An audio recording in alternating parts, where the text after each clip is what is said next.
So now that you know what miners do, let's see how miners get paid. So the way that miners get paid is through a transaction fee. So for each transaction that you make or each block that is verified, the miners get a fee for that, the work that they are doing. So the higher the transaction fee, obviously the faster your transaction will be mined. So as I mentioned earlier, let's say that you have a very big diamond and you have a small diamond, and you know that it's in the same pool. Which one are you going to go for first? You're going to jump in and you're going to take out the big diamond because it's more valuable.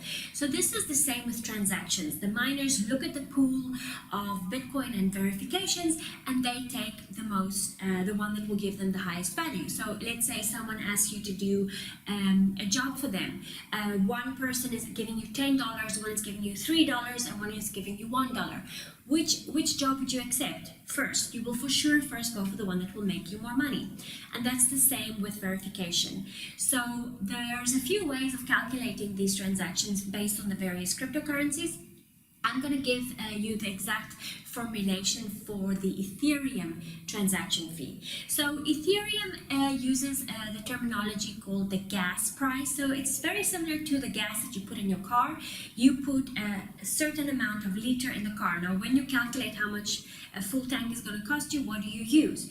You use the price per liter and the total liters that your tank can take, right? So that's the same for transactions. GUI represents the price per liter. So let's say you put 20 GUI, you're willing to pay that price for your unit. And then the gas limit is basically saying how much liters or how fast you want this to happen, okay? So you can always reduce the cost by changing these two numbers. But you should remember, if you change them too low, your data will never be mined. Sometimes it's not urgent and you don't really need it to be mined so fast. But sometimes, for example, when you're investing in ICOs, you want your transaction to be verified fast so you don't miss out on the ICO. So in this case, you would put a higher GUI. So the GUI is the amount per unit that you're willing to pay, and the gas limit is how fast you're willing to let that transaction run. Okay, so how you get to the price of the transaction, you basically take your GUI, multiply it by your gas limit, which will give you an amount. Okay, so this is the total gas limit that you have. Now, to get to Ethereum price, you divide that amount by 1 billion. Okay, so 1 with 9 zeros.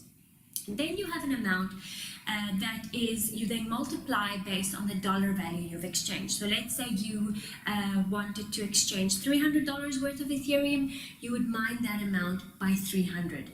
And then you will get the price of your transaction. Now, we can set these limits. Usually, a 40 GUI will get your transaction verified really fast, even in the next block. A 20 GUI will give you in the second or third block. And then anything below that, it can take a few minutes before the verification process even starts. Now, if you price your GUI too high, some ICOs don't accept it, so because they don't want to have this price war. So never price your GUI above 50. You can always play with your gas limit. The standard gas limit to get your transaction verified relatively fast is 21,000.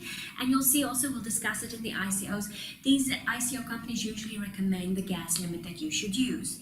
Now, even though you say these limitations, sometimes our blocks are verified much faster, and then we will get the difference back, okay? So we only pay for the amount that has actually been mined or that has been actually been used or paid to the miners.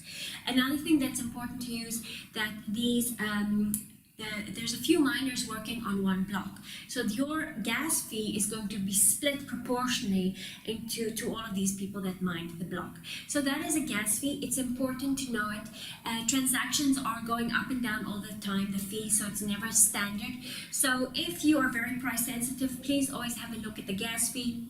And depending on your need for the transaction to be verified fast, adapt it according to your needs.